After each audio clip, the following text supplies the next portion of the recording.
Hello everyone, welcome back to our channel. So ఈరోజు అయితే తెలుగు క్లాసెస్లో భాగంగా మనము 8th క్లాస్ స్టార్ట్ చేసేద్దాము. 8th semester 1. ఓకేనా. సో ఫాస్ట్గా అంటే అన్నీ క్లియర్గా కంప్లీట్ చేసుకుందాము. సో ప్రీవియస్ క్లాసెస్లో అయితే మనము తెలుగుకి సంబంధించి 7th క్లాస్ వరకు కంటెంట్ విత్ గ్రామర్, కవి పరిచయాలు, ఇతివృత్తం, ప్రక్రియ అన్నీ చెప్పేసుకున్నాము. అండ్ గ్రామర్ పార్ట్లో వచ్చేసి అలంకారాలు, సందులు, వాక్యాలు ఇవి కూడా చెప్పేసుకున్నాము. ఓకేనా. సో ఇప్పుడైతే 8th క్లాస్ని స్టార్ట్ చేసేద్దాం. మన ఛానల్ ఎవరైతే ఫస్ట్ టైం చూస్తున్నారో వాళ్ళు ఖచ్చితంగా సబ్స్క్రైబ్ చేసుకోండి అండ్ ఒక లైక్ అయితే ఇచ్చేసేయండి. ఓకేనా. అండ్ వీడియో ఇక్కడ స్కిప్ చేయకుండా చూడండి. ఓకేనా. సో ఫస్ట్ లెసన్ వచ్చేసి ఆంధ్ర వైభవం. ఆంధ్ర వైభవం ప్రక్రియ వచ్చేసి గేయం అన్నమాట. ఇతివృత్తం వచ్చేసి రాష్ట్ర కీర్తి. ఓకేనా. సో ఫస్ట్ ఇక్కడ చదవండి, ఆలోచించి చెప్పండిలో పద్యం ఇచ్చాడు, చూద్దాము. తెలుగుదనము వంటి తీయదనము లేదు, తెలుగు కవుల వంటి ఘనులు లేరు, తెలుగు తల్లి సాధుజన కల్పవల్లిరా లలిత సుగుణజాల తెలుగు బాల. సో తెలుగు బాల శతకం ఎవరు?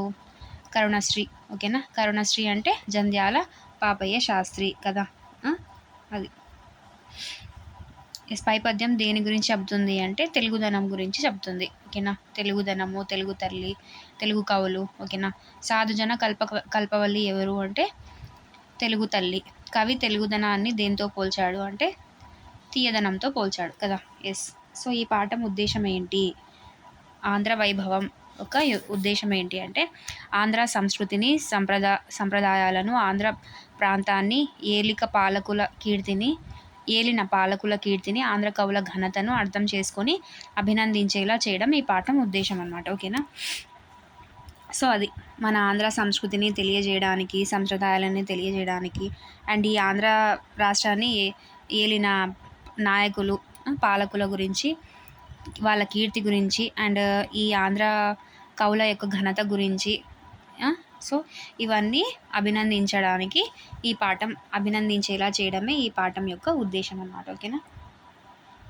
ఎస్. కవి వచ్చేసి ఎవరు? కొండేపూడి లక్ష్మీనారాయణ. ఓకేనా. కొండేపూడి లక్ష్మీనారాయణ. మన ఇది ఎలా గుర్తుపెట్టుకోవాలి అంటే మన ఆంధ్ర వైభవం వచ్చేసి కొండంత ఉంది. ఓకేనా. అంటే మన ఆంధ్ర గురించి చెప్పాలంటే కొండంత వైభవం ఉందన్నమాట. అంటే అంత కీర్తి ప్రతిష్టలు పొందిందనమాట. అంత ఎత్తుకి మన ఆంధ్రప్రదేశ్ అంటే మన ఆంధ్ర రాష్ట్రము అంత ఎత్తుకి ఎదిగింది అనేసి అలా గుర్తుపెట్టుకుంటే ఆంధ్ర వైభవం కొండేపూడి లక్ష్మీనారాయణ గుర్తొస్తుంది. ఓకేనా. సో ఇతని కాలం వచ్చేసి 1918 to 1986 అనమాట. సో ఇతని గురించి ఏముందో చూద్దాము. ఆధునిక కవులలో పేరొందిన శ్రీ కొండేపూడి లక్ష్మీనారాయణ పశ్చిమ గోదావరి జిల్లాలోని బొండాడ గ్రామంలో జన్మించాడు. ఓకేనా. ఈయన ఆధునిక కవులలో పేరొందిన ఈతను పశ్చిమ గోదావరి ఏ జిల్లాకు చెందినవాడు అంటే పశ్చిమ గోదావరి బొండాడ గ్రామంలో జన్మించాడనమాట. వీరు స్మృతులు, గేయాలు, పాడరా ఓ తెలుగువాడ అనే గేయ సంపుటాలను రచించారనమాట. ఓకేనా. సింపుల్ చూడండి తన రచనలు. అదే గేయ సంపుటాలు, స్మృతులు, గేయాలు మనకు టెక్స్ట్ బుక్లో ఇచ్చిందే కదా ఇంపార్టెంట్. సో ఇంతవరకు నేర్చుకుంటే చాలు. ఓకేనా.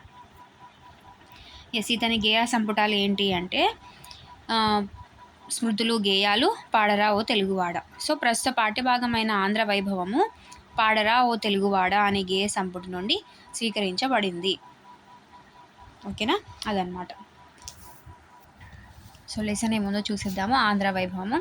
పాడరా ఓ తెలుగువాడ, పాడరా ఓ కలిమి రేడ, పాడరా మన తెలుగు తేజపు భవ్య చరితల దివ్య గీతము. కలిమి అంటే ప్రేమ, రేడ అంటే రాజు, తేజపు అంటే కాంతి, తేజము అంటే కాంతి కదా. ఎస్. భవ్య అంటే శుభకర. ఓకేనా.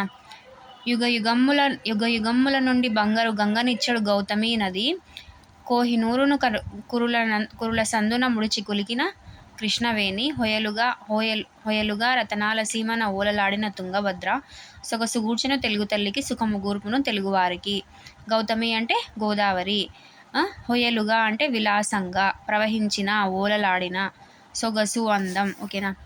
పొడుచును మన తెలుగు జోదుల ప్రతిభ చాటిన వీరగాథలు, ఆడుచును మన తెలుగు జెండా పరువు నిలిపిన మేలి ఘటనలు, పాడి పంటలు పొంగి పొరులుచు దండిగా మన దేశం ఉండగా, సాగిపోదము తెలుగు చరితను వెలుగు జాడల వేగమనమిక. జోదుల అంటే యోధుల లేదా వీరుల అని. కథన రంగమునందు మెరిసిన కాకతీయుల ఖడ్గతేజము, వదరు శత్రువు నెదిరిపోరిన వనిత రుద్రమ యుద్ధ పటిమ, కొదమ సింగము పగిది నొరికిన బాలచంద్రుని బాహుదర్పము, పొంగజేయద మేని రక్తం ఉప్పొంగజేయద నీదు హృదయం. ఓకేనా. సో ఇది అంత కష్టమైన గేమ్ లాగా లేదు, చదివితే అర్థమవుతుంది అనమాట. కాకతీయుల గురించి ఏమని చెప్పారు అంటే ఖడ్గ తేజం గురించి చెప్పారు. వదరు శత్రువు నెదిరిపోరిన వనిత రుద్రమ యుద్ధ పటిమ. రుద్రమ గురించి ఏం చెప్పారు ఈ గేమ్లో అంటే యుద్ధ పటిమ గురించి. కాకతీయుల గురించి అంటే ఖడ్గ తేజం. ఓకేనా. సో కొదమ సింగము పగిది నురికిన బాలచంద్రుని బాహుదర్పము. బాలచంద్రుని యొక్క బాహుదర్పము అంటే గర్వము, దర్పము అంటే గర్వము. పొంగజేయద మేని రక్తం ఉప్పొంగజేయద నీదు హృదయం అంటే అవన్నీ విన్న తర్వాత మన రక్తం పొంగుతుంది కదా, ఉప్పొంగుతుంది కదా మన హృదయము అని. ఓకేనా. తెలుగు పలుకులు తేనెలొలికెను తిక్కనార్యుని కవితలోన, రాలు కరిగే త్యాగరాయని రాగసుధలో మునిగే తెనుగు, సొంపు గూర్చెను తెలుగు తల్లికి హంపి నగరపు శిల్ప సంపద, భరతనాట్యపు భంగిమల్లో పల్లవించెను చిగురు పర్వము. సో పర్వము అంటే యవ్వనము, పల్లవించెను అంటే చిగురించెను అని. ఓకేనా. తెలుగు జాతికి నూతన సంస్కృతి తీర్చిదిద్దిన కందుకూరి. తెలుగు జాతికి నూతన సంస్కృతిని ఎవరు తీర్చిదిద్దారు? కందుకూరి. ఓకేనా. తెలుగు భాషను ప్రజల భాషగా చేయపోరిన గిడుగు పిడుగు. తెలుగు భాషను ప్రజల భాషగా అంటే వాడుక భాషగా చేసినది ఎవరు అంటే గిడుగు పిడుగు. దేశం అంటే మనుజులేనని చాటి చెప్పిన అప్పారాయుడు. అంటే ఎవరు? గురజాడ అప్పారావు. ఓకేనా. తెనుగు తల్లి నోము పంటగా తేజరిల్లిన దివ్యతారలు. కలవు గనులు నదులు జలములు పసిడి పంటలు వెల్లి విరియు సిరియు సంపద వెల్లి విరసడి స్వర్గతుల్యము చేసికుందము 6 కోటుల తెలుగు బిడ్డల ముక్త కంఠము లొక్క పెట్టున జయము జయమని తెలుగు తల్లికి విజయ గీతకలు ఆలపించిన. ఓకేనా. సో ఇదన్నమాట గేయం. ఓకేనా. ఒక్కసారి దీని భావం ఏంటో ఆల్రెడీ మనకు అర్థమైపోయింది. మళ్ళీ ఒక్కసారి భావం చూసిద్దాము.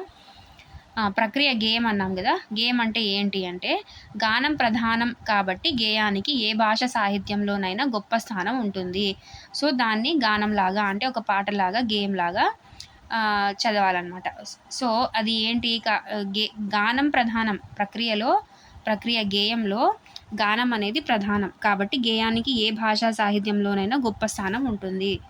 సో గేయంలో గానం ప్రధానం కాబట్టి గేయం అనేది ఏ భాషలో అయినా కూడా గొప్ప ప్రాముఖ్యతను, గొప్ప స్థానాన్ని సంపాదించుకుంది. గేయం మాత్రా ఛందస్సుతో లయబద్ధంగా పాడడానికి వీలుగా ఉంటుంది. ఓకేనా. గేయం అనేది మాత్రా ఛందస్సుతో లయబద్ధంగా పాడడానికి వీలుగా ఉంటుంది. ఇందులో శబ్ద సౌందర్యం ఉట్టిపడుతుంది కదా. ఎస్. సో అదనమాట. సో భావం ఒకసారి చూడండి. ఓ తెలుగువాడా, ఓ స్నేహితుడా, ఆంధ్రప్రదేశ్ ఘనత గురించి పాట పాడరా. గౌతమి అంటే గోదావరి నది తరతరాల నుండి పవిత్ర జలాలతో ప్రవహిస్తుంది. కృష్ణానది అందంగా కోహినూరు వజ్రాన్ని తన కురులలో నిలుపుకుంది. తుంగభద్రా నది తన ప్రవాహ శోభచే రాయలసీమను రత్నాలసీమగా మార్చింది. ఇవన్నీ తెలుగు తల్లికి అందాన్ని తెచ్చాయి, తెలుగువారికి సుఖాన్ని ఇచ్చాయి. సో ఇక్కడ ఎలా పోల్చారో గుర్తుపెట్టుకోవాలి. గౌతమి నది అంటే గోదావరి నది తరతరాల నుండి పవిత్ర జలాలతో ప్రవహిస్తుంది. కృష్ణానది అందంగా కోహినూరు వజ్రాన్ని తన కురులలో నిలుపుకుంది. ఏ నది తన కురులలో కోహినూరు వజ్రాన్ని నిలుపుకుంది అని కవి చెప్పాడు అంటే కృష్ణానది. ఓకేనా.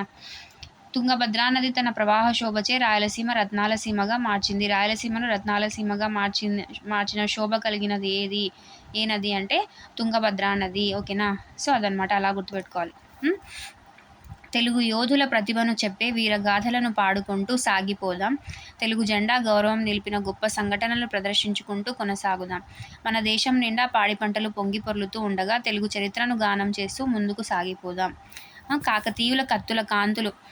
ఖడ్గతేజము అంటే కత్తుల కాంతులు. కాకతీయుల కత్తుల కాంతులు యుద్ధంలో మెరిసిన తీరు నీ రక్తాన్ని పొంగేలా చేయదా. రాణి రుద్రమదేవి యుద్ధ నైపుణ్యం, ఆమె తన శత్రువుల పొగరు అణచడం వంటివి రక్తాన్ని పొంగేలా చేయవా. కొదమ సింహంలా విజృంభించిన బాలచంద్రుని భుజబలం నీ రక్తాన్ని పొంగేలా చేయదా. ఈ సంఘటనలు నీ హృదయాన్ని ఉప్పొంగేలా చేయలేదా. తిక్కన కవిత్వంలో తెలుగుతనము తేనెలొలికింది. తిక్కన కవిత్వంలో తెలుగుతనం. ఎవరి కవిత్వంలో అంటే తిక్కన కవిత్వంలో తెలుగుతనము తేనెలొలికింది. తెలుగులో త్యాగయ్య కృతులలో రాళ్ళు కరిగించగల సంగీతం ఉంది. Yes, important. రాళ్ళు కరిగించగల సంగీతం ఎవరి కృతుల్లో ఉంది అంటే తెలుగులో త్యాగయ్య కృతుల్లో. ఓకేనా. హంపిలో ఉన్న శిల్ప సంపద తెలుగు తల్లికి సొగసు కూర్చింది. ఓకేనా, హంపిలో ఉన్న శిల్ప సంపద తెలుగు తల్లికి సొగసు కూర్చింది ఏది అంటే హంపిలో ఉన్న శిల్ప సంపద. తెలుగు పర్వం భరతనాట్యపు ముద్రలలో ఇనుమడించింది. ఓకేనా, మన తెలుగు పర్వం ఎక్కడుంది అంటే భరతనాట్యపు ముద్రలలో ఇనుమడించింది. ఓకేనా, తెలుగు జాతికి వెలుగుబాటలు తీర్చిదిద్దిన కందుకూరి గురించి పాడుకుందాం. తెలుగు జాతికి వెలుగుబాటలు తీర్చిదిద్దారు అని కవి ఎవరి గురించి చెప్పారు అంటే కందుకూరి గురించి. ఓకేనా, ప్రజల భాష కొరకు ఊపిరులూదిన గిడుగు వెంకట రామమూర్తి. ఓకేనా, మన తెలుగు భాష కొరకు అంటే ప్రజల భాష అంటే ఏంటి, వాడుక భాష కొరకు. ఓకేనా, గిడుగు వెంకట రామమూర్తి. దేశం అంటే మట్టి కాదు, దేశం అంటే మనుషులే అని చెప్పింది ఎవరు, గురజాడ అప్పారావు. వంటి తెలుగు తల్లి ముద్దు బిడ్డల గురించి కొనియాడదాం. ఆంధ్ర రాష్ట్రంలో గనులతో, నదులతో, నీళ్లతో, పసిరి పంటలు, సిరి సంపదలు, సహజ వనరులతో అలలారుతుంది. దీనిని స్వర్గంతో సమానంగా మార్చుకుందాం. 6 కోట్ల ప్రజల ఆంధ్ర రాష్ట్రం గొప్పతనాన్ని కలిసికట్టుగా తెలుగు తల్లికి జయము జయమని విజయ గీతాన్ని పాడుకుందాం. ఓకేనా, ఇదన్నమాట భావం. సో తర్వాత వచ్చేసి అవగాహన ప్రతిస్పందనలో గేమ్ గురించిన ప్రశ్నలు ఇచ్చారు. తర్వాత గేమ్లో ఉన్న పదాలను గుర్తించమని ఇచ్చారు. తర్వాత 3 అక్షరాల పదాలు, 5 అక్షరాల పదాలు, ద్విత్వాక్షర, సంయుక్తాక్షర పదాలని గుర్తించమని చెప్పారు. తర్వాత ఇక్కడ నదుల పేర్లు, వ్యక్తుల పేర్లు, వస్తువుల పేర్లు, ప్రాస పదాలు. సో కింద ప్రాస పదాలు ఇచ్చారు చూడండి. వంట, మంట మనం రాయాలి ఇప్పుడు. గంట, జంట, మంట. పంట, వంట, గంట, జంట, మంట. ఓకేనా, జలము, బలము, కలము, పొలము, బిలము, తలము. తెలుగు, వెలుగు, మెలుగు, కలుగు, నలుగు, అలుగు. గిడుగు, పిడుగు, గొడుగు, తొడుగు, బుడుగు, మడుగు. సో ఇవన్నీ ప్రాసపదాలు అనమాట. ఓకేనా, ఎస్. తర్వాత గేమ్లోని కింది వ్యక్తుల తెలుగు జాతికి చేసిన సేవను ఒక వాక్యంలో రాయండి అంటే కందుకూరి వీరేశలింగం వితంతు వివాహము, తర్వాత కన్యాశుల్కంని ఇవి మన సమాజంలో చేకూర్చారనమాట వీళ్ళు. ఓకేనా, గిడుగు రామ్మూర్తి తెలుగు వ్యావహారిక భాష. ఓకేనా, గురజాడ అప్పారావు దేశం అంటే మనుషులు, దేశం అంటే మట్టి కాదు, దేశం అంటే మనుషులు అని చెప్పారు. త్యాగరాజు తన కీర్తనలతో, తన రాతలతో రాళ్ళను కూడా కరిగించే సంగీతం ఉంది అని చెప్పారు కదా. ఎస్, అదనమాట. నెక్స్ట్ వచ్చేసి కింది వాక్యాలు భావాలకు సరిపోయే పంక్తులను గేమ్లో గుర్తించి రాయండి అన్నారు. సో ఓకే, ఇది మనం గేమ్ ఒకసారి గుర్తుంటే సరిపోతుంది. తర్వాత ఆంధ్రప్రదేశ్ రాష్ట్రంలో బంగారు భూములను సస్యశ్యామలం చేసే గోదావరి, కృష్ణా, తుంగభద్ర, వంశధార, నాగావళి, పెన్నా, చిత్రావతి మొదలైన నదులు ఆంధ్ర రాష్ట్రానికి జీవనాడులు. విశాలమైన తూర్పు కనుమలు ఆంధ్ర రాష్ట్రానికి హరితహారమై నిలిచాయి. అరకు లోయ, బెలూం గుహలు, హార్స్లీ హిల్స్, పాపికొండలు, లంబసింగి, విశాఖ తీరం, వంజంగి, మేఘాల కొండ మన విహార కేంద్రాలుగా విరాజిల్లుతున్నాయి. అడవి బాపిరాజు, దామెర్ల రామారావు, బాపు, వడ్డాది పాపయ్య మొదలైన వారు తమ కుంచెతో చిత్రకళకు జీవం పోశారు. ఆర్థిక, రాజకీయ, సాంఘిక మొదలైన రంగాలలో అభివృద్ధిని సాధించిన ఆంధ్రప్రదేశ్ రాష్ట్రం మన దేశంలోనే ఉన్నత స్థానాన్ని అధిరోహించింది. సో ఇంకా ఆంధ్రప్రదేశ్ గురించి ఇది. ఓకేనా, సో నదులు, జీవనదులు ఏంటి, జీవనాడుల్లాగా నదులు ఏవి, తర్వాత తూర్పు కనుమలు, హరితహారము, అరకులోయ, బెలూన్ గుహలు, Horsley hills, Papikondalu, Lambasingi. So ఇవన్నీ కూడా విహార కేంద్రాలు. సో అడవి బాపిరాజు, దామెర్ల రామారావు, బాపు, వడ్డాది పాపయ్య వీళ్ళందరూ చిత్రకళకు జీవం పోశారు. సో ఇలా మన ఆంధ్ర రాష్ట్రం గురించి. సో ఇక్కడ నదులు, పర్యాటక స్థలాలు అంటే ఇందాక చదివిన మనం పేరాలో నుంచి నదులు నాగావళి, కృష్ణా, పెన్నా, చిత్రావతి. పర్యాటక స్థలాలు లంబసింగి, అరకులోయ, బెలూం గుహలు, హార్స్లీ హిల్స్. చిత్రకారులు బాపు, అడవి బాపిరాజు, దామెర్ల రామారావు, వడ్డాది పాపయ్య. ఇంకొకటి ఇచ్చారు చూడండి మళ్ళీ. మనిషిని సంస్కరించే ప్రక్రియ సాహిత్యం. సంస్కారం పొందిన మనిషిని ఆనందపరిచే కళ సంగీతం. ఆంధ్ర రాష్ట్ర సంస్కృతి వికాసంలో సంగీత సాహిత్యాలు రెండూ మానవాళికి అద్భుతమైన వారసత్వాన్ని అందించాయి. నన్నయ్య ఆదుల వంటి కవులు లేకుండా తెలుగు సాహిత్యాన్ని ఊహించలేం. అన్నమాచార్య, త్యాగయ్య వంటి వాగ్గేయకారులు లేకుండా మన సంగీత సంస్కృతిని స్మరించలేం. సాహిత్యం మనోమయ, విజ్ఞానమయ కోశాలను మేల్కొలిపితే సంగీతం ప్రాణమయ, ఆనందమయ కోశాలను చైతన్యవంతం చేస్తుంది. సో ఇదన్నమాట. ఎస్. తర్వాత మళ్ళీ కింద ఒక కవిత ఇచ్చారు. సో దీనికి సంబంధించి ప్రశ్నలు తయారు చేయమన్నాడు. ఓకేనా. గోదావరి కృష్ణమ్మలు గొప్పింట తోబుట్టువులని ఎవరినన్నారు? గోదావరి, కృష్ణమ్మ. ఆంధ్రావని, శోభిల్లుడు, అన్నపూర్ణ, విశాలాక్షులు. పుట్టుచోట, మెట్టుచోట, పుణ్యభూమి, గణ్యభూమి. నెక్స్ట్ వచ్చేసి సింగారము కొలువగా బంగారము పండునులే సంస్కృతి ఇట వాక గట్టి సాగినదిక వాహినిగా నటించెను మోహినిగా. సో ఇది కవితను రాసింది ఎవరు అంటే కందుకూరి రామభద్రారావు. ఓకేనా? ఎస్. తర్వాత ప్రశ్నలు ఏమిచ్చారు? కవితలో ఉన్న నదుల పేర్లు రాయండి. గోదావరి, కృష్ణ కదా. తోబుట్టిన వాళ్ళు అని అర్థాలనిచ్చే పదము తోబుట్టువులు, లేదంటే అక్కా చెల్లెళ్ళు, అన్నా తమ్ముళ్ళు. సో అదనమాట. నెక్స్ట్ వచ్చేసి పంటలను కవి దేనితో పోల్చాడు? బంగారంతో పోల్చాడు. వాహిని అంటే అర్థం ఏమిటి? నది కదా. ఎస్. వాహిని అంటే ప్రవహిస్తూ ఉండేది, నది కూడా అర్థమే. ఓకేనా? ప్రశ్నలకు సమాధానాలు. ఓకేనా? ఓకే. తర్వాత వ్యక్తీకరణ సృజనాత్మకతలో లెసన్కి సంబంధించిన ప్రశ్నలు ఇచ్చాడు. తర్వాత వచ్చేసి ఇదే మా ఊరు, ఇదే మా పల్లెటూరు, ఏటి చెంత మా ఊరు, పాడి పంటల తేరు, అందరూ మెచ్చు మా అందముగా పారేరు, ముచ్చటైన మా. సో ఇలా ఇంకా దానికి ఎక్స్టెన్షన్గా ప్రశంసిస్తూ రాయమని చెప్పారనమాట. ఓకేనా? తర్వాత భాషాంశాలలో నానార్థాలు ఇచ్చాడు చూడండి. వర్షము, వాన, సంవత్సరము, ధర, భూమి, నేల. పై ఉదాహరణలో వర్షం అనే పదానికి వాన, సంవత్సరం అనే అర్థాలు ఉన్నాయి. అలాగే ధర అనే పదానికి భూమి, వెల అనే అర్థాలు ఉన్నాయి. ఈ విధంగా ఒక పదానికి గల వేరు అర్థాలను ఆ పదం యొక్క నానార్థాలు అంటాం. అంటే ఇప్పుడు వర్షం అంటే వాన మనకు తెలుసు, వర్షాన్ని సంవత్సరం, ఒక వర్షం అంటే ఒక సంవత్సరం అనేది, అంటే రెండు డిఫరెంట్ మీనింగ్స్. ఇలా ఒక పదానికి డిఫరెంట్ మీనింగ్స్ ఉంటే దాన్ని ఏమంటాము అంటే నానార్థాలు అంటాం. ఓకేనా? కింద నానార్థాలు. కలకాలం అంటే సమయం నలుపు, కాలం అంటే సమయం నలుపు. దిక్కున అంటే దిశ, శరణం. వ్యవసాయం, కృషి, ప్రయత్నం. సో సీమ అంటే దేశము, ప్రదేశము, రాజ్యము.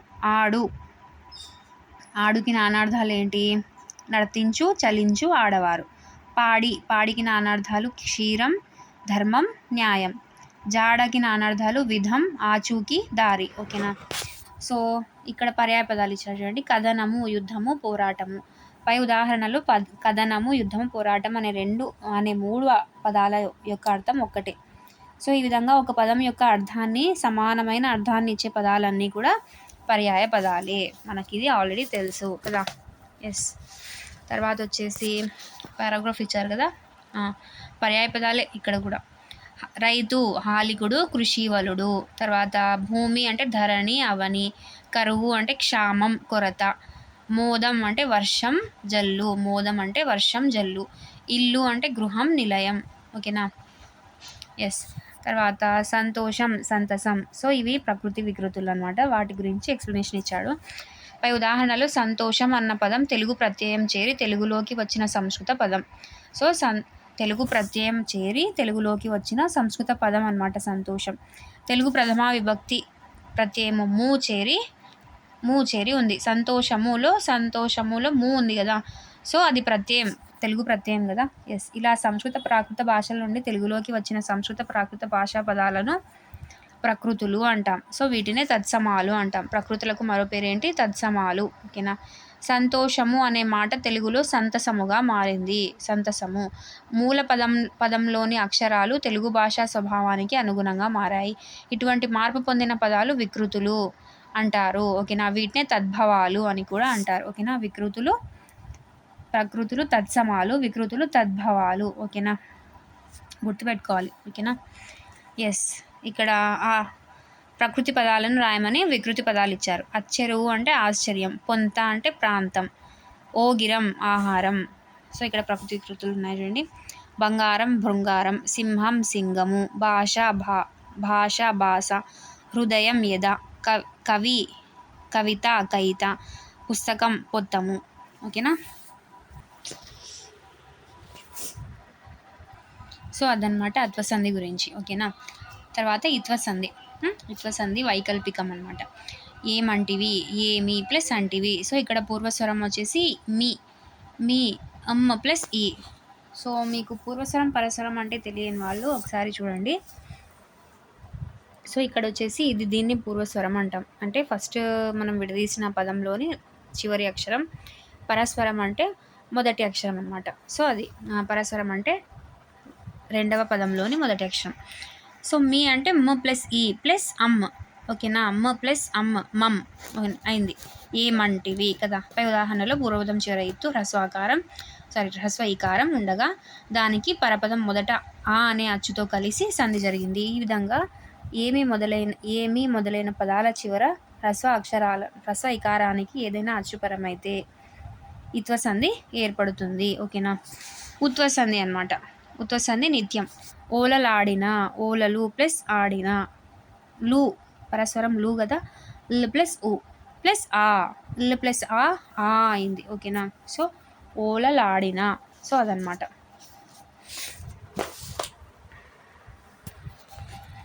సో ఈ ఉదాహరణలో వచ్చేసి పూర్వపదం చివర ఉత్తు హ్రస్వాకారం ఉండగా దానికి పరపదం మొదట ఆ అను అచ్చుతో పరమైంది కనుక సంధి జరిగింది. ఈ విధంగా హ్రస్వ ఉకారానికి ఏదైనా అచ్చు పరమైతే ఉత్వసంధి, హ్రస్వ ఇకారానికి ఏదైనా అచ్చుపరమైతే ఇకార సంధి, హ్రస్వ అకారానికి ఏదైనా అచ్చుపరమైతే అకార సంధి, హ్రస్వ ఉకారానికి ఏదైనా అచ్చుపరమైతే ఉత్వ సంధి. ఓకేనా, సో అదనమాట. ఇక్కడ బాక్స్ ఇచ్చారు చూడండి. హ్రస్వ అకారానికి ఏదైనా అచ్చుపరమైతే అత్వసంధి, హ్రస్వ ఇకారానికి ఇత్వసంధి, హ్రస్వ ఉకారానికి ఉత్వసంధి. ఇదనమాట మ్యాటర్. సో ఇక్కడ విడదీయమన్నారు. గంగనిచ్చాడు, గంగను ప్లస్ ఇచ్చాడు ఉత్వసంధి కదా. మనము ప్లస్ ఇక్కడ ఉత్వసంధి. కాదన్నది, కాదు ప్లస్ అన్నది ఉత్వసంధి. దేశం అంటే దేశము ప్లస్ అంటే ఉత్వసంధి. మనుషులని మనుషులు ప్లస్ అని ఉత్వసంధి. సో ఇంకా ఇచ్చారు చూడండి. పుట్టిన ప్లస్ ఇల్లు పుట్టినిల్లు, ఇది ఉకార సంధి. అకార సంధి కదా ఇది కదా, తప్పు రాసాం చూడండి ఇక్కడ. అకార సంధి. పుట్టిన ప్లస్ ఇల్లు అకార సంధి. ఏమి ప్లస్ అయ్యే ఏమయ్యే ఇకార సంధి. మేము ప్లస్ అందరము మేమందరము ఉకార సంధి. గ్రామము ప్లస్ ఉంటే గ్రామం ఉంటే ఉకార సంధి. ఓకేనా, తర్వాత ద్విగు సమాసం ఇచ్చాడు, ద్వంద్వ సమాసం ఇచ్చాడు. సమాసంలో అన్ని పదాలకు సమప్రాధాన్యం కలిగినది ద్వంద్వ సమాసం కదా. ఆ పదంలో ఆ ద్వంద్వ సమాసంలో రెండు పదాలు ఉంటాయి అన్నమాట. సో రెండిటికి ఈక్వల్ ప్రిఫరెన్స్, సమప్రాధాన్యం. ఓకేనా, పూర్వపదం సంఖ్యావాచకం, ఉత్తర పదం నామవాచకం అయితే ద్విగు సమాసం అనమాట. సో ఒక నంబర్ ఇచ్చి తర్వాత ఎంత అనేది అంటే నామవాచకం ఇస్తే అది ద్విగు సమాసం అనమాట. ద్వంద్వ అంటే రెండిటికి ఇంపార్టెన్స్ ఉండాలి. ద్విగు సమాసం అంటే నంబర్ వచ్చి నామవాచకం ఉండాలన్నమాట. ఓకేనా, తర్వాత కింది పట్టికను అర్థవంతంగా పూరించి సమాస పదాల స్వరూపాన్ని అర్థం చేసుకోండి అన్నారు. సమాస పదం విగ్రహవాక్యం, సమాసం పేరు. పాడి పంటలు, పాడియును పంటయును అంటే రెండు పదాలకు సమప్రాధాన్యత ఉంది కదా. సో ఇది ద్వంద్వ సమాసం. 4 వేదాలు, 4 అను సంఖ్య గల వేదాలు కదా. సో ఇది ద్విగు సమాసం, నంబర్ వచ్చింది కదా. సిరి సంపదలు, సిరియును సంపదయును ద్వంద్వ సమాసం. 6 కోట్లు, 6 అను సంఖ్య గల కోట్లు ద్విగు సమాసం. అర్థమైందా? ఎస్. తర్వాత తల్లిదండ్రులు ద్వంద్వ సమాసం, ఇది తల్లియును తండ్రియును. 4 దిక్కుల అంటే 4 అను సంఖ్య గల దిక్కుల, సో ద్విగు సమాసం. అన్నదమ్ములు అంటే ద్వంద్వ సమాసం అనమాట. అన్నయ్యను తమ్ముడును. అష్టదిక్పాలకులు 8 అనే సంఖ్య గల దిక్పాలకులు ద్విగు సమాసం. ఓకేనా, ఇది ఎన్నిసార్లు ఇచ్చారో కదా. 5th ఇచ్చారు, 6th ఇచ్చారు, తర్వాత మళ్ళీ ఇప్పుడు 8th కూడా ఇస్తున్నారు విభక్తుల గురించి. ఓకేనా, డూము ఊలు ప్రథమా విభక్తి, నిన్నున్లన్ కూర్చి గురించి ద్వితీయ విభక్తి, చేతన్ చేయన్ తోడంతో తృతీయ విభక్తి, కొరకున్ కై చతుర్థి విభక్తి, వలనన్ కంటెన్ పట్టి పంచమి విభక్తి, కిన్ కున్ యొక్క లోన్ లోపలన్ షష్ఠి విభక్తి, అందున్నన్ సప్తమి విభక్తి, ఓ ఓయి ఓరి ఓసి సంబోధన ప్రథమా విభక్తి. ఇంతకుముందు మనకు ఇక్కడ వరకే ఇచ్చారు కదా. సో ఇది ఎక్స్ట్రా ఇప్పుడు యాడ్ చేశారనమాట ఈ 8th క్లాస్లో. అందున్నన్ని సప్తమి విభక్తి అంటారు. ఓ ఓయి ఓరి ఓసిని సంబోధన ప్రథమా విభక్తి లేదా అవ్యయీ భావ విభక్తి అని కూడా అంటారు. ఓకేనా, గుర్తుపెట్టుకోవాలి. అది తర్వాత చూడండి ఇక్కడ కింది వాక్యాలలో గీత గీసిన ప్రత్యయాలు ఏ విభక్తికి చెందినవో రాయండి అన్నారు.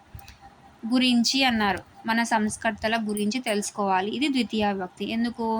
నిన్ను యొక్క లోన్లో నిన్నున్లన్ కూర్చి గురించి ఉంది కదా, ద్వితీయ విభక్తి.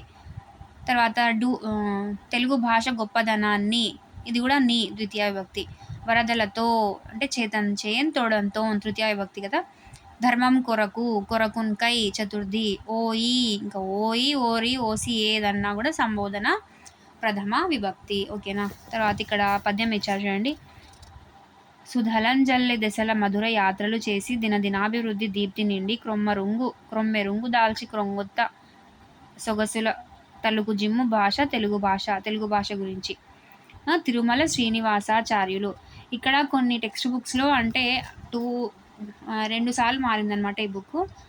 కొంతమంది టెక్స్ట్ బుక్లో వచ్చేసి కొన్ని పద్యాలు, కొన్ని ఏమంటారు ఉదాహరణలు చేంజ్ అయ్యాయి. అంతకు మించి పెద్దగా చేంజ్ ఏం లేదు. లెసన్స్ అయితే మొత్తం అలాగే పద్యాలు మాత్రమే చేంజ్ అయినాయి అనమాట. ఓకేనా.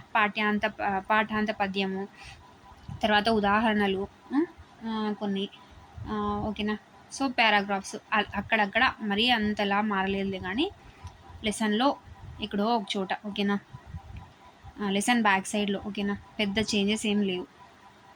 సో దీని భావం ఏంటి అంటే, తెలుగు భాష అమృత జల్లులు జల్లి అన్ని దిక్కులా వ్యాపించి మధుర యాత్రలు చేసి దినదినం అభివృద్ధితో తేజస్సు నిండి కొత్త మెరుగులు పొంది కొంగొత్త అందాల కాంతుల చెందున్న భాష. చెప్పింది ఎవరు? తిరుమల శ్రీనివాసాచార్యులు. సూక్తి ఇచ్చారు చూడండి. సాహిత్యం జాతి యొక్క సంస్కృతిని ప్రతిబింబింపజేయాలి. సాహిత్యము జాతి యొక్క సంస్కృతిని ప్రతిబింబింపజేయాలి. విశ్వనాథ సత్యనారాయణ గారు చెప్పారనమాట. ఓకేనా. తర్వాత చూడండి, మాతృభాషా దినోత్సవము. ఆగస్టు 29వ తేదీని మాతృభాషా దినోత్సవంగా జరుపుకుంటాము. ఓకేనా. ఇది గుర్తుపెట్టుకోవాలి. ఆగస్టు 29th ఏంటి అంటే మాతృభాష దినోత్సవం. ఓకేనా. తర్వాత వచ్చేసి మేటి పద్యాలు అని ఇచ్చి కొన్ని పద్యాలు ఇచ్చారు చూడండి. తేనీయ ఘనీభవించు ముత్తెముల వంటి పలుకులైన విధాన సుస్వాదు సుఖ కలధ్వనుల్ మృదుచ్చారణ లలిత మదన పాకముల చిక్కబడి తెనుగు పలుకులయ్యే. రాసింది రాయప్రోలు గారు. ఓకేనా. జనని సంస్కృతంబు సకల భాషలకును దేశ భాషలందు తెలుగు లెస్స జగతికి తల్లి కంటే సౌభాగ్య సంపద మెచ్చుటాడు బిడ్డ మేలుగాదే. శ్రీనాథుడు. ఓకేనా. తర్వాత వచ్చేసి పద్యాత్మక పొడుపు కథలు అనమాట. అంటే ఇవి పద్యాల రూపంలో ఉండే పొడుపు కథలు. రాతి పేరే గాని మెత్తగా ఉంటుంది, దంతకర్ర పేరే దంచలేదు, చక్కిలమ్ము లాగు చచ్చిపడి ఉంటుంది, రైలు బండిలాగా పాకుతుంది రోకలి బండ. అంటే ఇది ఒక కీటకం అనమాట, అంటే పురుగు లాంటిది రోకలి బండ. తర్వాత కనులు 3 గలవు కాదు త్రినేత్రుండు, పక్షిగాడు చెట్టు పైన నుండు, జలము దాల్చియుండు నీలి మేఘుడను కాడు, దీని భావమేమి తెలుమలేశ టెంకాయ. ఓకేనా. సో తర్వాత పాఠాంత అంశంలో భాగంగా తెలుగు భాషోద్ధారకుడు చార్లెస్ ఫిలిప్ బ్రౌన్ గురించి, సిపి బ్రౌన్ గురించి ఇచ్చారు. కడలి అంచులు దాటి కదిలింది తెలుగు, ఎదల లోతులు మీటి ఎగిసింది తెలుగు, ఏ భాష చనుకైనా ఏ యాస చినుకైనా తన లోన కలుపుకొని తెరలింది తెలుగు, ఒదిగొదిగిపోతున్న ఒరవళ్లలో సాగి హుమ్మంటూ వేమనగా ఉరిమింది తెలుగు. ఇదంతా రాసింది ఎవరు అంటే సిపి బ్రౌన్ అనమాట. సో ఇంతటి కమ్మనైన తెలుగు భాష ఆదికవి నన్నయ్య కాలం నుండి పరవళ్ళు తొక్కింది. అప్పటి నుండి 18వ శతాబ్ది దాకా కలకలలాడింది. కానీ తెలుగు భాషను, తెలుగు సాహిత్యాన్ని ఆదరించేవారు లేక 19వ శతాబ్దంలో తెలుగు భాష కళావిహీనమై కనుమరుగవుతూ వచ్చింది. సో 18వ శతాబ్దం వరకు, 11 నుంచి 18వ శతాబ్దం వరకు బాగా కలకలలాడింది. తర్వాత 19వ శతాబ్దంలో ఎవరు మన తెలుగు భాషను పట్టించుకోక కళావిహీనమై కనుమరుగైపోయిందనమాట కొన్ని రోజులు. అటువంటి సమయంలో తెలుగు భాషను, తెలుగు సాహిత్యాన్ని పునరుజ్జీవింపజేసిన తెలుగు భాషాభిమాని సిపి బ్రౌన్ మన తెలుగువాడు కాదు అయినప్పటికీ మన తెలుగు సాహిత్యాన్ని, తెలుగు భాషను బాగా అభిమానించి ఆ భాషను పునరుద్ధరింపజేశాడనమాట. విదేశీయుడైనప్పటికీ శిథిలమవుతున్న మన తెలుగు భాషకు జవసత్వాలు ఊది తేజోకాంతులతో వెలిగిపోయేలా చేసిన ఆంధ్ర భాషోద్ధారకుడు చార్లెస్ ఫిలిప్ బ్రౌన్. ఆంగ్ల పాలనలో తెలుగువారికి ఉపకారం చేసిన ప్రముఖులలో sir Thomas Munro, colonel కాలిన్ Mackenzie, sir Arthur కాటన్లతో పాటు సిపి బ్రౌన్ కూడా ముఖ్యులు. సిపి బ్రౌన్ తెలుగు సంస్కృతిని, సాహిత్య చరిత్రను పునర్నిర్మించడానికి పండితులను ఆహ్వానించి తన బంగళాలో ఒక సాహిత్య వర్ణశాలను ఏర్పరచి వాగ్దేవిని నిండు ముత్తైదువులా అలంకరించాడు. ఓకేనా.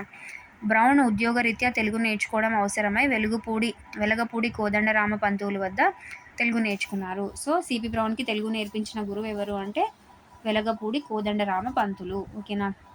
16 నెలల కాలంలో మంచి ప్రావీణ్యం సంపాదించాడు. అంటే తెలుగును 16 నెలల్లో నేర్చుకున్నాడనమాట. తెలుగు ఘనతను గుర్తించాడు. తెలుగు సాహిత్యంలోని మాధుర్యాన్ని, విలువల్ని, చారిత్రక అంశాలను భావితరాలకు అందించడానికి తాళపత్ర గ్రంథాలకు ముద్రణ భాగ్యం కలిగించాలనుకున్నాడు. అందుకోసం అముద్రిత కావ్యాలను ముద్రించడానికి తన సొంత డబ్బుతోనే పండితులను నియమించాడు.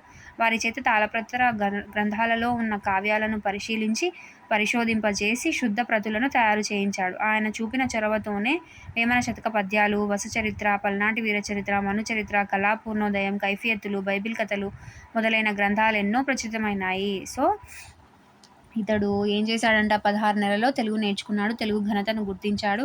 తెలుగు సాహిత్యంలో ఉన్న మాధుర్యాన్ని, విలువల్ని, చారిత్రక అంశాలను భావితరాలకు అందించాలని చెప్పేసి తాళపత్ర గ్రంథాలకు ముద్రణ భాగ్యం అంటే ప్రింటింగ్‌ని కలిగించాడనమాట తాళపత్ర గ్రంథాలలో ఉన్న అంశాలను.